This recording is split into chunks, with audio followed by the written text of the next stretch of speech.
देखो, संविधान के बारे में आज स्टार्टिंग से पढ़ेंगे सीरियल से। ठीक, संविधान के बारे में पहले क्या करते हैं। देखो, संविधान सभा के निर्माण की मांग सबसे पहले किसने की थी? 1924 में की थी। किसने की थी? मोतीलाल नेहरू ने की थी। किसने? मोतीलाल नेहरू, जो कि थे जवाहरलाल नेहरू के पिताजी। कब की थी? 1924 में की थी। संविधान सभा के विचार का प्रतिपादन 1935 में 1934 में किया था। किसने? एम एन रॉय ने। एम एन रॉय ने 1934 में संविधान सभा के विचार का प्रतिपादन किया था। ठीक, 1935 में। फिर क्या हुआ? 1934 के बाद 1935 में क्या हुआ? कांग्रेस ने संविधान सभा के गठन का औपचारिक प्रस्ताव रखा। संविधान सभा के गठन होना चाहिए, इस चीज का औपचारिक प्रस्ताव किसने रखा? 1935 में रखा गया था। और किसने रखा था ये? जवाहरलाल नेहरू ने कहा था। और जवाहरलाल नेहरू ने 1938 में कहा था। 1935 में संविधान सभा का प्रस्ताव कैसे रखा गया? औपचारिक रूप से रखा गया। देखो, संविधान सभा के बारे में ये सुनो। जवाहरलाल नेहरू के पिताजी थे कौन? मोतीलाल नेहरू। इन्होंने संविधान सभा की मांग की थी। कब की थी? 1924 में की थी। फिर 1934 में एम एन रॉय ने संविधान सभा के विचार का प्रस्ताव रखा। फिर 1935 में संविधान सभा का की मांग का प्रस्ताव रखा गया। कैसे? औपचारिक रूप से। कब? 1935 में।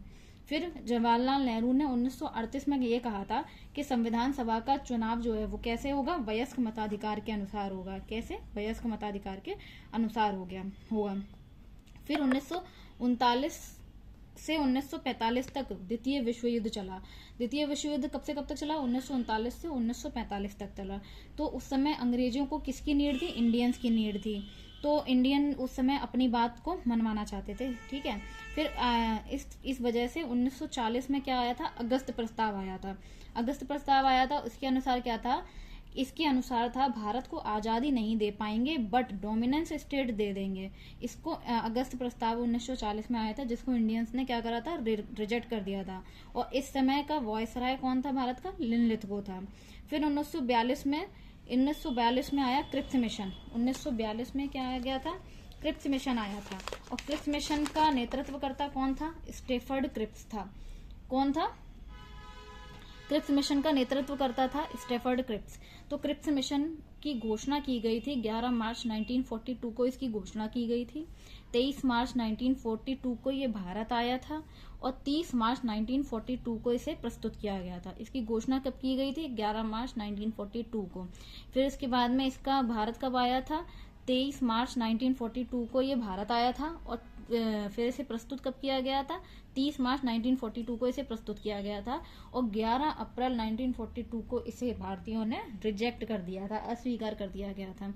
इसका नेतृत्वकर्ता कौन था? स्टेफर्ड क्रिप्स था। क्रिप्स मिशन के समय भारत का वायसराय कौन था? लॉर्ड लिनलिथगो था। और क्रिप्स मिशन के समय इंग्लैंड का प्रधानमंत्री कौन था? विंस्टन चर्चिल था। कब? 1942 में। महात्मा गांधी ने क्रिप्स मिशन को क्या कहा था? पोस्ट डेटेड चेक कहा था। ऐसे बैंक का चेक जो दिवालिया हो गया हो। अर्धनग्न फकीर किसको कहा जाता था? महात्मा गांधी को कहा जाता था। क्रिप्स मिशन का उद्देश्य क्या था? भारत से सहायता प्राप्त, द्वितीय विश्व युद्ध के समय भारत से सहायता प्राप्त करना ही इसका उद्देश्य था। बेवेल योजना कब आई थी? फिर इसके बाद में क्रिप्स मिशन के बाद में 1945 में बेवेल योजना आई थी। 1945 में भी पीएम कौन था? प्रधानमंत्री इंग्लैंड का विंस्टन चर्चिल था। और बेबेल योजना, देखो इसको कैसे ट्रिक याद रखोगी। जून के समय हम लोग कहाँ जाते हैं? बेबे के घर जाते हैं। और बेबे कितने रुपए देती थी? 14 रुपए देती थी। यानी कि 14 जून के टाइम पे जाते थे गर्मियों में। और बेबे कितने रुपए देती थी? 14 रुपए। तो बेबेल योजना को कब प्रस्तुत किया गया था? 14 जून 1945 को प्रस्तुत किया गया था। उस समय इंग्लैंड का पीएम कौन था? विंस्टन चर्चिल था। केंद्र में एक नई कार्यकारिणी परिषद का गठन हो और जिसमें कमांडर इन चीफ और वायसराय के अलावा से सदस्य कौन होंगे? भारतीय होंगे। ये इनकी मांग थी। और यह क्या था? भारत छोड़ो आंदोलन के समय गिरफ्तार किए गए भारतीय नेताओं को रिहा किया जाए। ये था बेबेल योजना में। फिर आया 1946 में कैबिनेट मिशन। फिर क्या हुआ? देखो, 1945 में बेबेल योजना आई थी। उसे 1945 में ही इंग्लैंड का पीएम कौन बन गया था? क्लीमेंट एटली। कौन बन गया था? क्लीमेंट एटली बन गया था। क्लीमेंट एटली ने ये घोषणा कर दी कि भारतीयों को स्वतंत्र होने का अधिकार है। ये बात किसने कही थी? क्लीमेंट एटली ने। कब कही थी? 1946 में कही थी। ठीक, 14 मार्च 1946 को। तो क्लीमेंट एटली ने ये घोषणा कर दी थी कैबिनेट मिशन की। कैबिनेट मिशन की घोषणा की गई थी कब? 14 मार्च 1946 को घोषणा की गई थी। और क्लीमेंट एटली ने 3 सदस्यीय समिति का निर्माण किया था कैबिनेट मिशन का, जिसमें थे कौन कौन? काल थे, KAL, काल से स्टेफर्ड क्रिप्स, A से AB अलेक्जेंडर, L से पैंथिक लॉरेंस।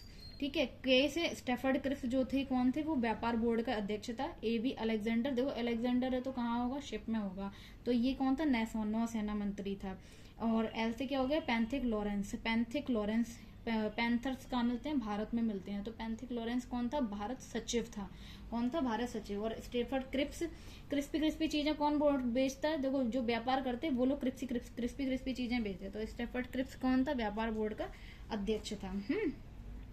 1945 में ब्रिटेन में लेबर पार्टी की सरकार बनी और क्लीमेंट एटली इंग्लैंड के प्रधानमंत्री बने। ठीक, 14 मार्च 1946 को क्लीमेंट एटली ने घोषणा की कि भारतीयों को स्वतंत्र होने का अधिकार है। भारतीयों को स्वतंत्र होने का अधिकार है। कैबिनेट मंत्रियों की 3 सदस्यीय समिति का गठन किया गया। कौन कौन था? Stafford Cripps, AB Alexander, Pethick Lawrence. Stafford Cripps कौन था? व्यापार बोर्ड के अध्यक्ष थे। AB अलेक्जेंडर नौसेना मंत्री था और पैंथिक लॉरेंस भारत सचिव था। कैबिनेट मिशन की घोषणा की गई कब? 14 मार्च 1946 को। फिर कैबिनेट मिशन भारत कब आया? 14 से 10 दिन और कर दो 24 मार्च 1946 को ये दिल्ली पहुंचा। फिर जब कैबिनेट मिशन जब दिल्ली पहुंच गया, दिल्ली पहुंचने के बाद में सबसे पहले देखो कैबिनेट मिशन का गठन किस लिए किया गया था? इसके 3 उद्देश्य थे। तो कैबिनेट मिशन के गठन करने के 3 उद्देश्य थे। पहला था अंतरिम सरकार, संविधान सभा का गठन करना। दूसरा था अंतरिम सरकार का गठन करना। और कैबिनेट मिशन का उद्देश्य था भारतीय अपने संविधान का गठन स्वयं करें। ये इनका तीसरा उद्देश्य था। ठीक है, भारतीयों का संविधान भारतीयों की इच्छा अनुसार होगा। ये किसका कथन था? महात्मा गांधी का। भारतीय संविधान भारतीयों की इच्छा के अनुसार होगा, ये कथन किसका? महात्मा गांधी का था। ठीक है, फिर आ जाते हैं, सबसे पहले क्या हुई थी? संविधान सभा का गठन किया गया था। कैबिनेट मिशन जैसे ही आया दिल्ली पहुंचा, 24 मार्च 1946 को दिल्ली पहुंचा। फिर क्या किया गया? संविधान सभा का गठन किया गया। संविधान सभा का चुनाव कब हुआ?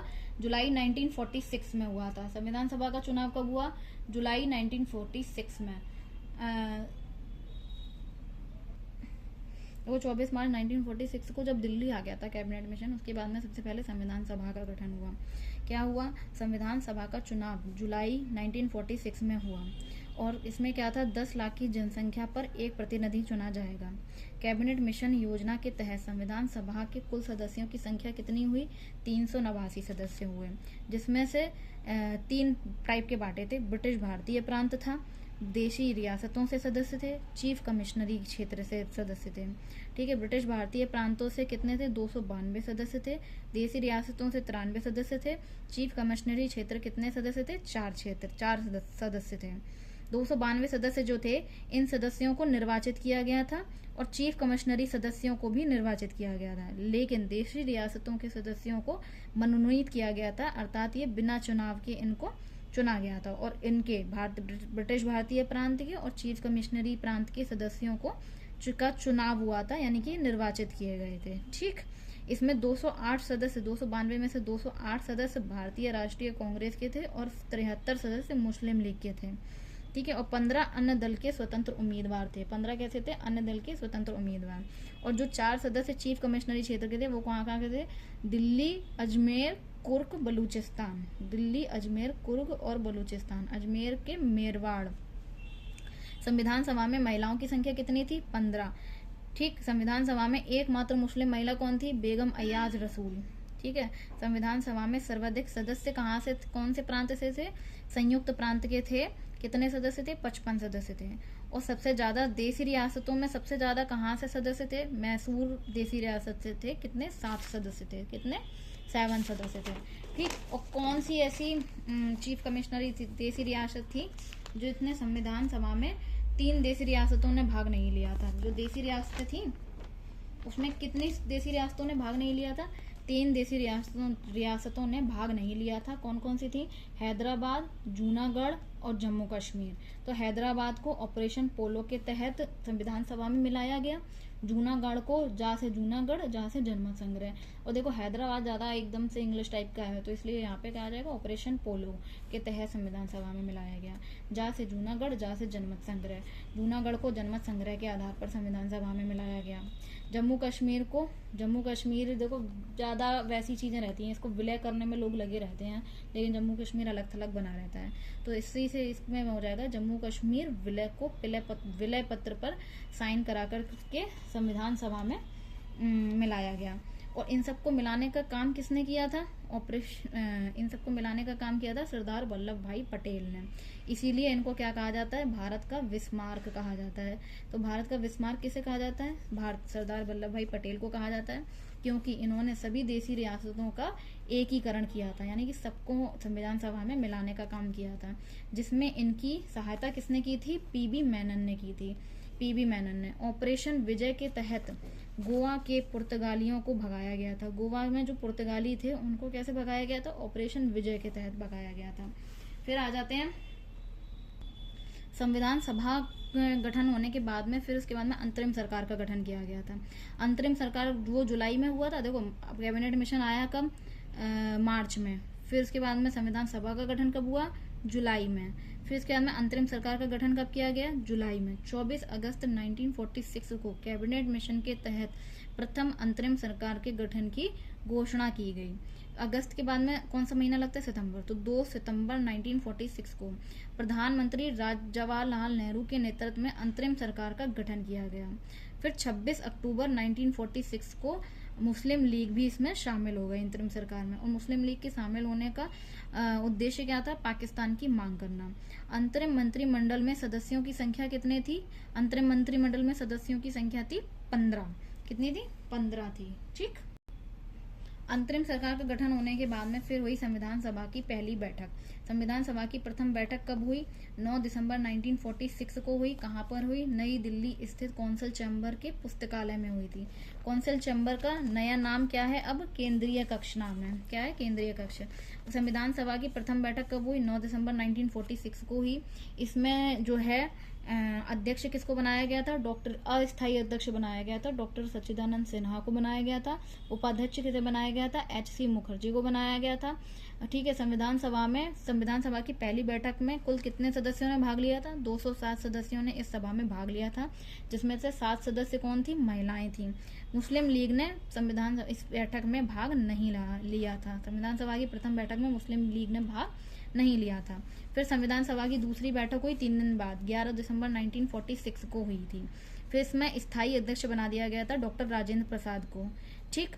और 13 दिसंबर 1946 को जवाहरलाल नेहरू ने उद्देश्य प्रस्ताव रखा था। क्या रखा था? उद्देश्य प्रस्ताव रखा था, जो कि प्रस्तावना का आधार बना।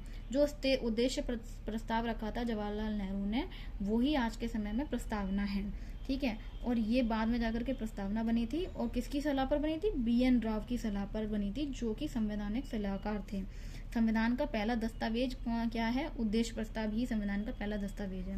मुस्लिम लीग की वजह से उद्देश्य प्रस्ताव पारित नहीं हो सका 13 दिसंबर 1946 को। फिर ये उद्देश्य प्रस्ताव पारित कब हुआ? जाकर के 22 जनवरी 1947 को उद्देश्य प्रस्ताव पारित हो गया। ठीक। संविधान सभा में कुल कितने अधिवेशन हुए थे? 12 अधिवेशन हुए थे। कितने? 12 अधिवेशन। ठीक है। उद्देश्य प्रस्ताव पारित होने के बाद में फिर BN राव का पूरा नाम क्या था? बेनेगल नरसिंह राव इनका पूरा नाम है, और ये संविधान के प्रमुख संवैधानिक सलाहकार थे। इन्होंने संविधान का प्रारूप तैयार किया था। संविधान का प्रारूप किसने तैयार किया था? BN राव ने। लेकिन प्रारूप समिति का अध्यक्ष किसको बनाया गया था? भीमराव अंबेडकर को बनाया गया था। इसके संविधान के प्रारूप में कितने अनुच्छेद थे? 243 अनुच्छेद थे और 13 अनुसूचियां थी। ठीक। प्रारूप समिति फिर बनाई गई। एक प्रारूप समिति, संविधान के प्रारूप के वाचन के लिए 7 सदस्यीय समिति का गठन किया गया था, जिसे प्रारूप समिति कहते हैं। प्रारूप समिति का गठन किया गया था, उसमें कितने सदस्य थे? 7 सदस्य थे। प्रारूप समिति का प्रमुख अध्यक्ष किसको बनाया गया था? BR अम्बेडकर को बनाया गया था। 29 अगस्त 1947 को प्रारूप समिति का गठन किया गया था। कब गठन किया गया था प्रारूप समिति का? अंतरिम सरकार भी अगस्त में बनी थी। फिर उसके बाद में प्रारूप समिति का गठन किया गया था 29 अगस्त 1947 को। प्रारूप समिति का गठन किया गया था। प्रारूप समिति ने संविधान के प्रारूप पर विचार विमर्श करने के बाद 21 फरवरी 1948 को संविधान सभा को अपनी रिपोर्ट प्रस्तुत की थी। किसने? प्रारूप समिति ने।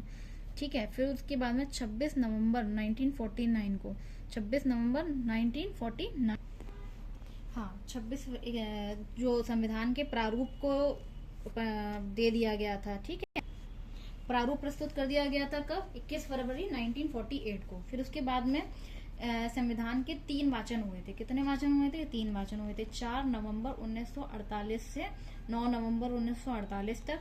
फिर दूसरा हुआ था 15 नवंबर 1948 से 17 अक्टूबर 1949 तक। फिर 14 नवंबर 1949 से 26 नवंबर 1949 तक। 26 नवंबर 1949 जो आखिरी तारीख 26 नवंबर 1949 को संविधान को आंशिक रूप से लागू किया गया था। कैसे लागू किया गया था? आंशिक रूप से लागू किया गया था। इस दिन केवल 16 अनुच्छेद लागू किए गए थे और इन 16 अनुच्छेदों को अनुच्छेद 394 में रखा गया है। अनुच्छेद 393 में संविधान का शीर्षक दिया गया है और संविधान का शीर्षक क्या है? भारत का संविधान। ठीक है, 24 जनवरी 1900 यानी कि 26 नवंबर 1949 को ही संविधान को आंशिक रूप से लागू कर दिया गया था, यानी कि अधिनियमित कर दिया गया था, अंगीकृत कर दिया गया था या फिर पारित कर दिया गया था। और इस दिन संविधान बनकर तैयार हुआ था और इस दिन संविधान को अपनाया गया था। ठीक है, और प्रस्तावना में तिथि जो दी गई है वो 26 नवंबर 1949 दी गई है। ठीक, 24 नवंबर 1950 24 जनवरी 1950 को संविधान सभा की अंतिम बैठक हुई। संविधान सभा की अंतिम बैठक कब हुई? 24 जनवरी 1950 को। और इसी दिन भारत का राष्ट्रपति बनाया गया। किसको? डॉक्टर राजेंद्र प्रसाद को बनाया गया। और इसी दिन राष्ट्रगान को अपनाया गया। इसी दिन ही राष्ट्रगीत को भी अपनाया गया, 24 जनवरी 1950 को। ठीक है, 284 सदस्यों ने अंतिम बैठक में, संविधान सभा की अंतिम बैठक में कितने लोगों ने भाग लिया था? 284 सदस्यों ने भाग लिया था। फिर 26 जनवरी 1950 को संविधान को पूर्ण रूप से लागू कर दिया गया था। कब? संविधान को पूर्ण रूप से कब लागू किया गया? 26 जनवरी 1950 को। आंशिक रूप से कब लागू किया गया था? 26 नवंबर 1949 में किया गया था। ठीक है, जब पूर्ण रूप से किया गया था तब कितने अनुच्छेद थे? 395 अनुच्छेद थे। जब पूर्ण रूप से लागू किया गया था कितने अनुच्छेद थे? 395 अनुच्छेद थे।